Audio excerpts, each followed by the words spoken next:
and introduce our speakers.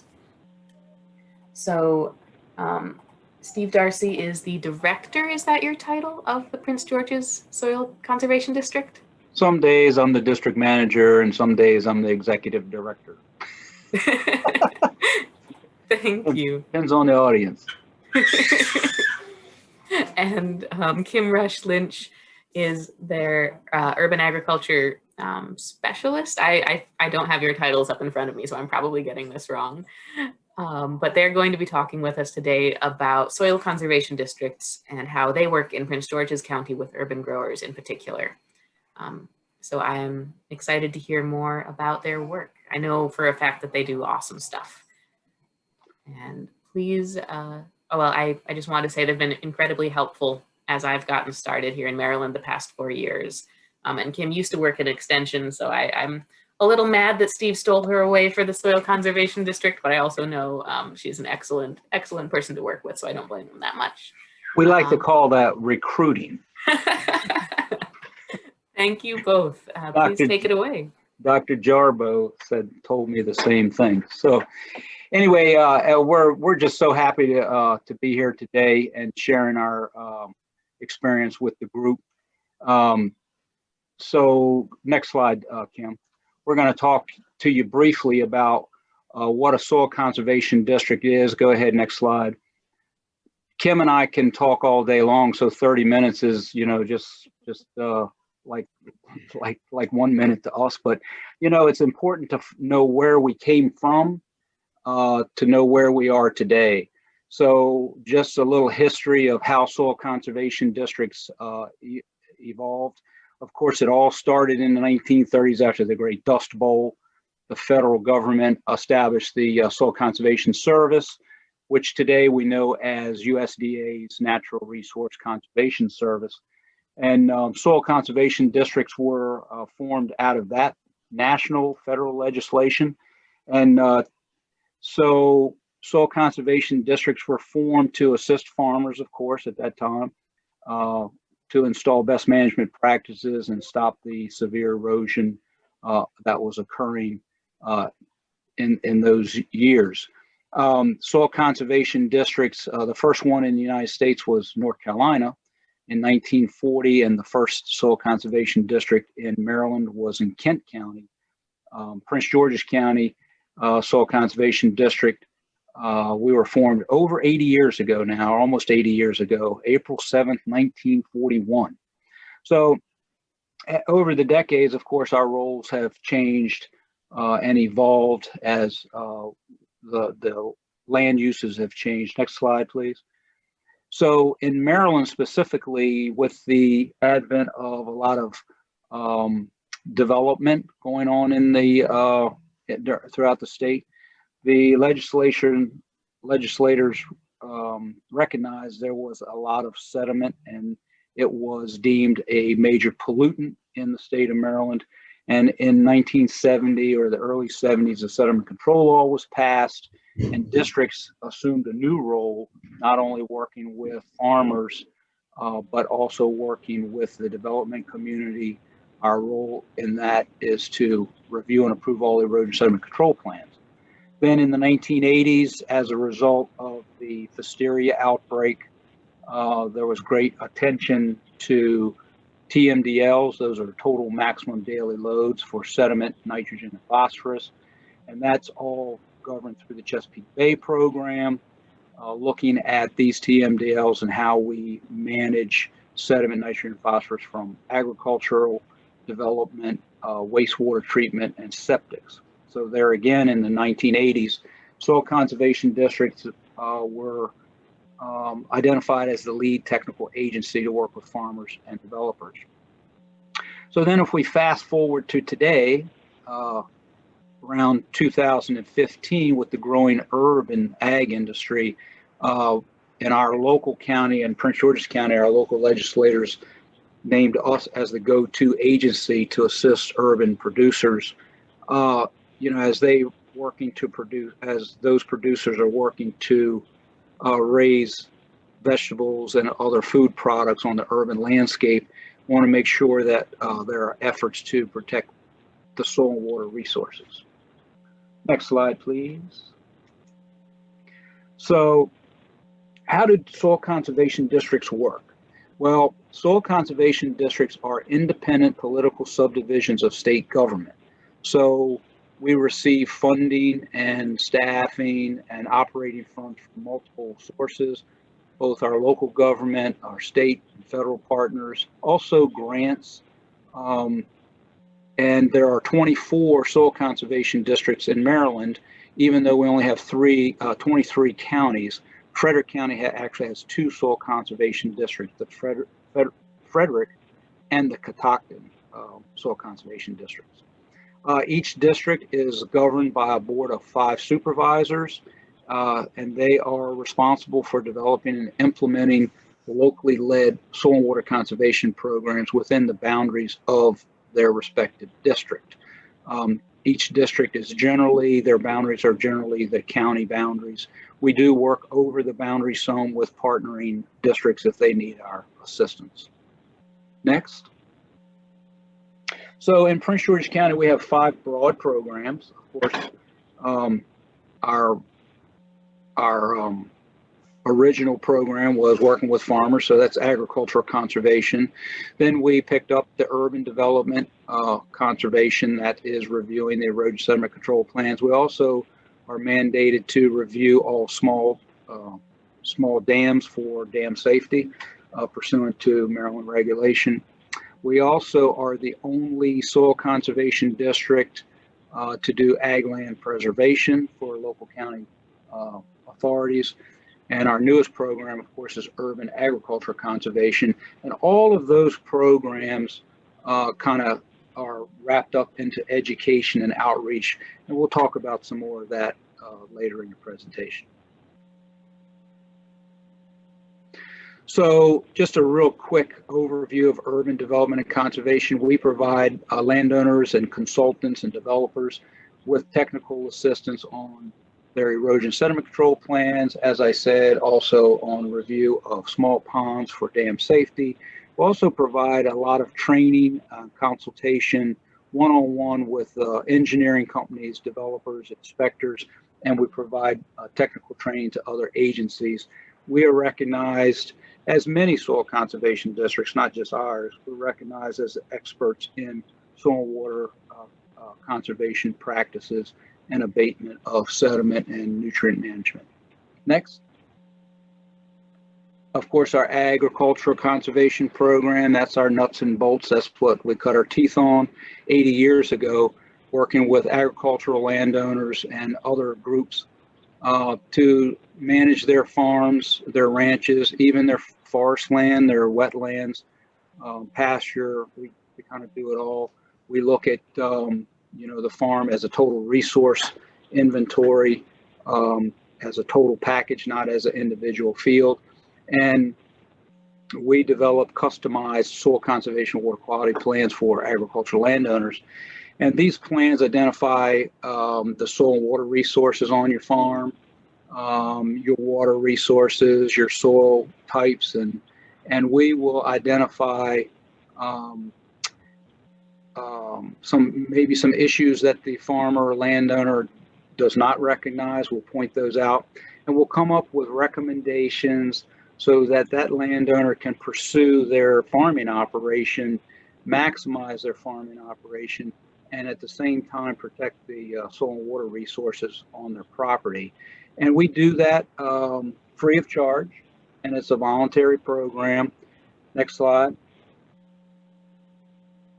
And some of the examples that we might use on a farm, best management practices would be irrigation ponds, watering facilities for livestock, dry hydrants in the rural part of the county where there's no city water. The fire departments, we partner with the local fire department and also with Southern Maryland RC&D, that's Resource Conservation and Development. And we install dry hydrants so that they can draft water out of ponds in case there's a fire. Field strip cropping systems, no-till farming, irrigation water recovery system. We have a toolbox of about 130 different BMPs, best management practices that we can utilize on any given farm depending on the situation. Next. Ag land preservation, like I said earlier, we're the only district in Maryland and I think maybe in the United States that actually administers the land preservation programs for local government. There are three main programs. That's MALF, which is Maryland Ag Land Preservation Foundation, the Rural Legacy, and then our local program, which is Historic Agricultural Resource Preservation Program, otherwise known as HARP. We have identified about 35,000 acres that we would like to preserve, and to date, we're at 7,000 acres. Before we took over the program about 15 years ago, Prince George's County was the only county in Maryland that had no land preserved. So we're pretty proud of that accomplishment, and we look forward to preserving more as we go. Next slide. So our newest program is our Urban Ag Conservation Program, and I'll let Kim Rush Lynch talk about that. So one of the ways that we've worked with urban farmers is just by providing meaningful feedback on legislation involving urban agriculture. And so just to give you a brief history, back in 2015, one of our county council members at the time, Mary Lehman, really wanted to incentivize urban farming in Prince George's County. So she went ahead and developed legislation for a property tax credit. But she needed some help in terms of how that would be administered and what kind of support would be provided to urban farmers. And I'll touch on that in a second. Unfortunately, the property tax credit was only eligible for certain areas because our definition of urban farming at the time was very limited. So in 2016, she worked with stakeholders, including University of Maryland Extension, Eco City Farms, the Soil Conservation District, our local Farm Bureau, just to get some feedback on what would be a helpful definition to promote urban ag in the county. So this is what was developed. It was for and nonprofit farms cultivating fruits, vegetable, herbs, and cut flowers. It allowed for beekeeping, composting, and ag education, and it was mainly designed for residential zones. So fast forward to 2019, we worked again with another council member, Ms. Taveras, and expanded the definition to include more residential zones, more highly developed residential zones, our commercial zones, and our industrial zones as well. And it also included rooftop farming and controlled environmental ag, the latest version. And both in the 2015 and 2016 legislation, the Soil Conservation District was named as the technical service provider to help with the property tax credit and also, again, providing a farm plan or a soil and water conservation plan to urban farmers. So this is just some of the details of the property tax credit. So we'll work with urban farmers, just reminding them if they're, grossing $2,500 or more, they need to get a nutrient management plan, and how would they go about doing that. Also, we will certify the growing area for the property tax credit and send that on over to our Office of Finance. So in terms of the program, what we provide for urban farmers, soil conservation water quality plans were mentioned. We also help with identifying soils and even providing soil testing consultations. I will even help pull samples for farmers the first time around, just to show them, how to do it and how to complete the paperwork to test their to send their soil samples for testing. We also will work with NRCS if we think a property may be suspect for heavy metals or more suspect for heavy metals. We'll work with NRCS to get the XRF analyzer out to go ahead and test for that. We'll work with them on some best management practices that they can use in their farm, and I will talk about some of those in a moment. Spend a lot of time helping folks with zoning, navigating that and permits and some other policies and regulations in the county. And Steve's going to talk about an example of that in just a moment. I mentioned the property tax credit certification. Also, we spend a lot of time just connecting our urban farmers with mentoring and training opportunities, funding opportunities, and connecting them with our Natural Resources Conservation Service partners to talk about some of the cost share or financial incentive programs that include things like high tunnels. Here's an example of this is an example of some of the conservation practices that we use in our Urban Ag Conservation Program. Many of our urban farmers are familiar with many of these, but it's just about pulling them together and giving them some guidance according to some of the NRCS guidelines. There are many of the same ones that would be used on a larger farm, but these are just scaled back to be a little bit more appropriate farm setting. Another thing that we provide our urban farmers with are native wildflower seed packets with our special formula. And we use this so that we can promote pollinator habitat on urban farms, which obviously is helpful and vital to the production of food for these urban farms. And now I'm going to kick it back to Steve, who's going to talk with you a little bit about what conservation planning is and what all it involves. Okay, so for those of you who aren't familiar with conservation planning, as I mentioned earlier, the Soil and Water Conservation Plan, it is a record of what's on your farm, the resources that you're working with. It's also a record of what you want to do on your farm. You may be producing alpacas, you may be producing vegetables, you may be doing commodity crops. Whatever your farming operation is, we're going to work with you to identify your soil and water conservation needs and identify what your resources, what the level of resources that you have, and what best management practices you're going to need to protect those resources. So in a typical soil and water conservation plan, you're going to have an aerial photograph, a map, diagram of the farm. And in the urban arena, we're just taking and scaling that down to square foot size instead of, 10, 20, 50 acres like we do on a regular rural farm. You'll have an inventory of natural resources, as I said, and you'll have soil map. That soil map will give the boundaries of the different soil series on your farm, and you'll also get a detailed description of those soils and the key characteristics of those soils, what they may be good for raising certain vegetables, certain crops. If there's heavy metals, that's a big concern with urban. We are partnering with USDA. They have what they call an XRF analyzer, X-ray fluorescence analyzer, and we can do live testing right on your property to see if there's any problems with heavy metals.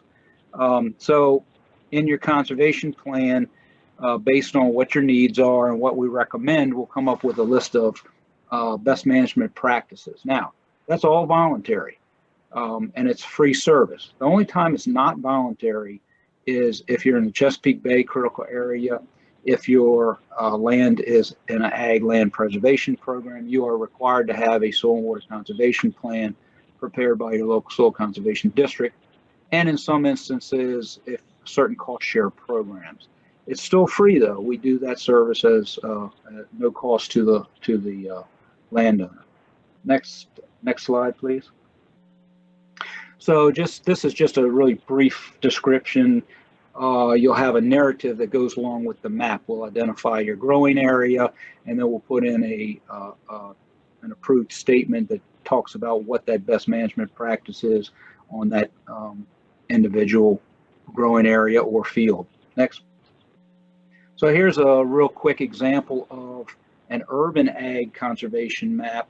When we first started this, we were trying to map out, not we, Kim, because that was what she was tasked to do, tried to actually mark out each small little growing area. We found that was really impractical. So now we do it more your backyard or your side yard or your lot or vacant lot or whatever. That's your growing area. If there's something special on there that we need to identify, like steep slopes, wetlands, heavy metals, underground utilities, overhead utilities, things like that, we'll mark that on the plan, and then your narrative will be addressed like you see this map here. We have area 1, we have area 2, and we have a list of the best management practices recommended in those areas, and then your narrative will reflect that. Next. So I'm going to talk a little bit about another way that we work with urban farmers in terms of policy and regulations. This farmer here, Doug Adams with New Brooklyn Farms, his urban farm was unfortunately at the time located in an overlay zone. And when the original urban ag legislation was passed, it did not account for overlay zones, just the base zone. So there were 2 resolutions that had to pass in order for those overlay zones to allow urban farming. So again, this is where the Soil Conservation District, worked with partners, including our local food policy council, to work with a council member to try to get that passed. So here's a section of Doug's urban farm where he was just, growing in soil without a high tunnel system, but decided he wanted to be able to extend his product into the winter months. And so he wanted to pursue a high tunnel permit. He received a contract from NRCS, but again, because of that overlay zone issue, he wasn't able to do it at first. So fortunately, we were able to get those resolutions passed and he was able to secure his high tunnel. So Steve is now going to talk a little bit more about how we worked with our Department of Permitting, Inspections, and Enforcement to allow high tunnel systems to be erected without building permits. So with any new program, you're going to find little stumbling blocks. One of the stumbling blocks that we ran into, do we need a permit to put up a high tunnel? So in Prince George's County, as in all counties in the state of Maryland, if you disturb more than 5,000 square feet, you need a grading permit. It triggers sediment erosion control, it triggers site plans, it triggers stormwater management, it triggers a lot of costly items that you have to get. So we went to our local county Department of Permanent Inspection and Enforcement, sat down, talked with them. They had no idea what a high tunnel was. They thought it was a big glass greenhouse. And so we explained to them, gave them a nice presentation. Actually, I think we did it twice. And we were able to convince them that this was not a big deal. We would keep it under 5,000 square feet. And we came up with a system where we would do a modified site plan showing all the setbacks, identifying utilities, and the producer would agree to install the high tunnel with NRCS's implementation requirements, have it certified by NRCS, and they would also agree, sign a document that they agreed to adhere to NRCS's operation maintenance plan, and also that they were aware of Prince George's County's housing property standards and would agree to abide by those standards. That's important because one of the concerns was if I had a $500,000 or $600,000 house and somebody starts doing urban ag next to me and it's not kept up and tidy, then that would bring the property value down. We haven't had that issue yet, but I'm sure that day will come. But anyhow, we consider this a success. And next, I think you have another picture there. That's our sample modified site plan. As you can see, it's very similar to our soil water conservation plan. The squiggly lines of different colors show different slopes. There's I think a concrete ditch or some other water feature there with the blue line. You can see topography, topo lines on there. We identify the soils. And so far that has worked pretty well. So the next slide will show the completed high tunnel system. Mr. Adams, he's been such a great advocate for our district and the urban ag in the county, and we're so happy that we could, really facilitate with our NRCS partners getting that high tunnel erected for him. And I think now Kim's going to talk to you a little bit about our outreach. It looks like we have 6 minutes left. So just very quickly, each year we participate in the county's Summer Youth Enrichment Program, which is an internship program for students in the county. And we work with some of our Gwynn Park High School students that are involved in they're involved in their own ag program at their schools. We also work with a lot of advisory groups, of course, our local food policy council, because we're really, interested and excited to promote urban ag and agriculture in general in Prince George's County.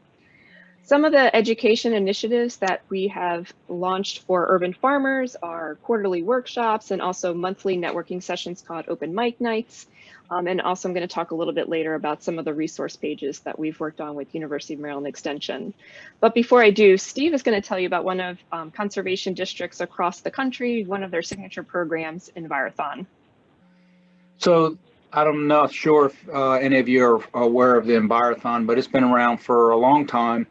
It engages high school students. They're eligible from 9th to 12th grade generally speaking, their science teacher will put teams together and they'll compete at the local level in their local county. Usually the Soil Conservation District will sponsor that local envirothon. And they have 5 learning areas. 4 are always the same: aquatics, ecology, forestry, soils, and then they always have a revolving and a revolving current issue, they call it. This past year it was going to be environmental issues, but of course with the pandemic that we canceled our local envirothon. This year we're going to try to have one virtually.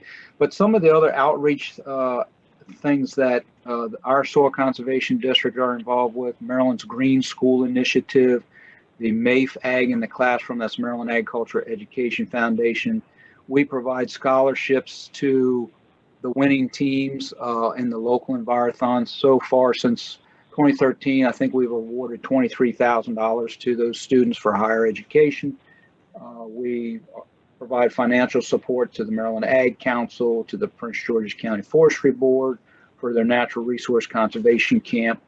We also provide financial support to the Maryland Association of Soil Conservation Districts Education Endowment Fund, and of course to the National Association of Conservation Districts. So outreach and education is so important because we need to reach the adults who are working the land, but we're really cognizant of reaching the youth because they're the next generation. We want to pass this on and bring them up, protecting our soil and water resources. I'd mentioned in 2016, we launched the Bloom PGC Urban Farm Initiative along with the legislation that basically allowed 79% of Prince George's County to be zoned for urban farming. And so Extension actually has a website, bloominpgc.com, which sits on the University of Maryland Extension Prince George's County's page. And it has a variety of resources for urban farmers. We also have a link with some resources on ours as well, and those are our Bloom PGC partners listed. This past year, we started, as I mentioned, quarterly workshops. Here's one on winter sowing. Obviously, this is before the pandemic hit. And so we've been continuing those, albeit virtually. Finally, we have open mic nights. Basically, it's an opportunity for urban farmers to share resources, information, to network, ask questions, talk about challenges, and blow off some steam. And those are monthly, and anyone is welcome to join us. Their next one is going to be February 16th at 7 p.m. And if you email me, I'm happy to send you the link for that.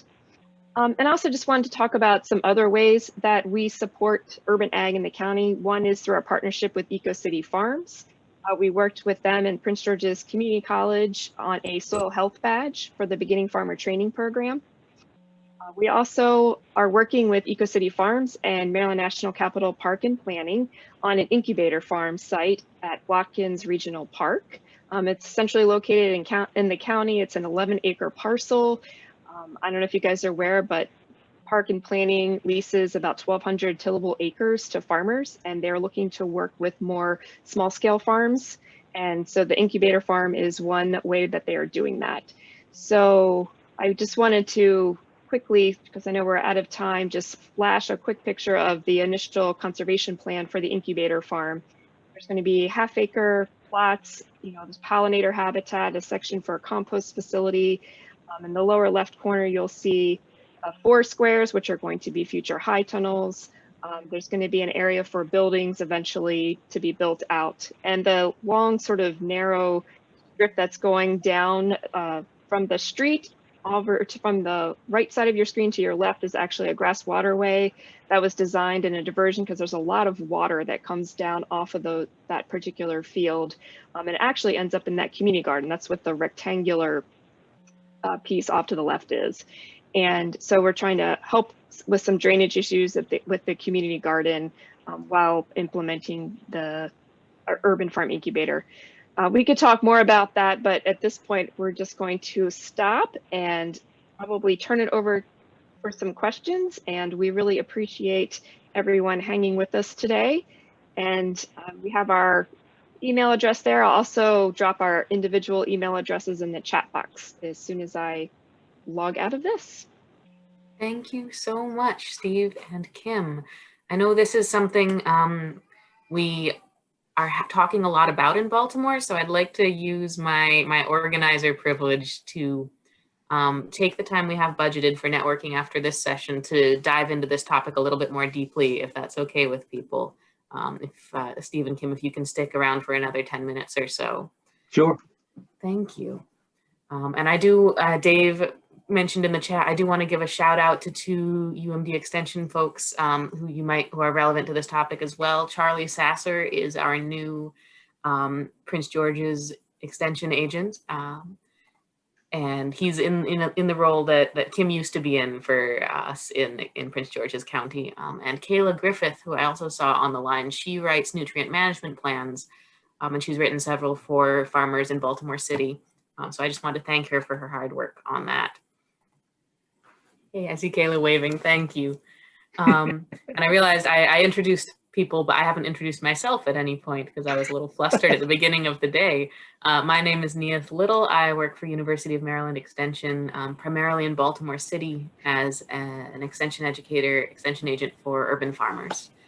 All right, thank you for your patience with those logistics. And let's talk a little bit more about soil conservation districts. Thank you so much, Kim and Steve, for your wonderful presentation and your hard work. I know this is an issue that's come up a lot in Baltimore City because we don't really have a soil conservation district here. We do have the NRCS, which is a Federal Natural Resources Conservation Service. They do cover Baltimore City, but the Baltimore County Soil Conservation District doesn't quite cross the city line. So this is something we're all talking about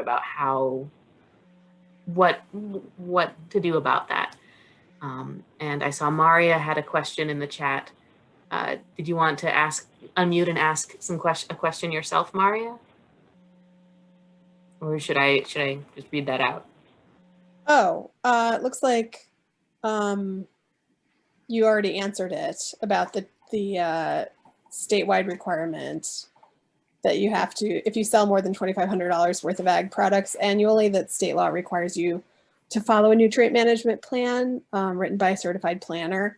So is that something that Extension can provide? Yes, thank you that's a ringer. So we do have folks like Kayla who write nutrient management plans at no fee to the farmers. You do have to, public service, it takes us a while. So if you call Kayla in February and want a nutrient management plan, you're probably not going to get one until next year. But if you call her in the fall, we can probably get you in line. As a producer, you can get certified and write your own.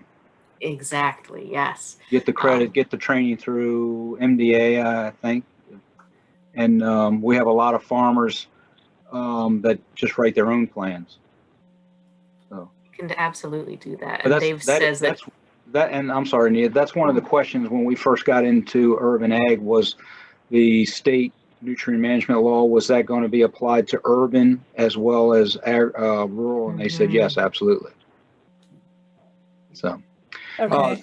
So the conversation about Baltimore having a soil conservation district is gained a lot of attention at the state level over the last, 10 years. Because, this urban ag movement has been growing. Washington, D.C. is also interested in a soil and water conservation district. So they do have USDA NRCS presence. And, well, I don't think they have the presence in Baltimore City. I think they use the NRCS resources that work with Baltimore County. Sounds right. And that's the same way Washington, D.C. right now. Our district conservationist, Aisha Cordero, she services Anne Arundel, Prince George, and Washington, D.C. There was a time where they actually had an office in Washington, D.C., but I think the funding ran out. National Association of Conservation Districts has approached our district to perhaps help get a district started in Washington, D.C., but then the pandemic hit, so that kind of went by the wayside. So I think it's possible. I think it probably takes some state legislation to get a district formed because, as I said earlier, we are independent political subdivisions of state government. And I think there's enough activity, you know, even if you weren't producing food, all of us are using the soil and water resources that in whatever environment we're in. So in the city, I know they have a lot of issues with acid sulfate soils, at least in Washington, D.C. Acid sulfate soils, you have embankment issues, you have failing structure, retaining walls, and stream bank stabilization. There are plenty of projects for a soil and water conservation district to keep them occupied, and I think it would be very helpful.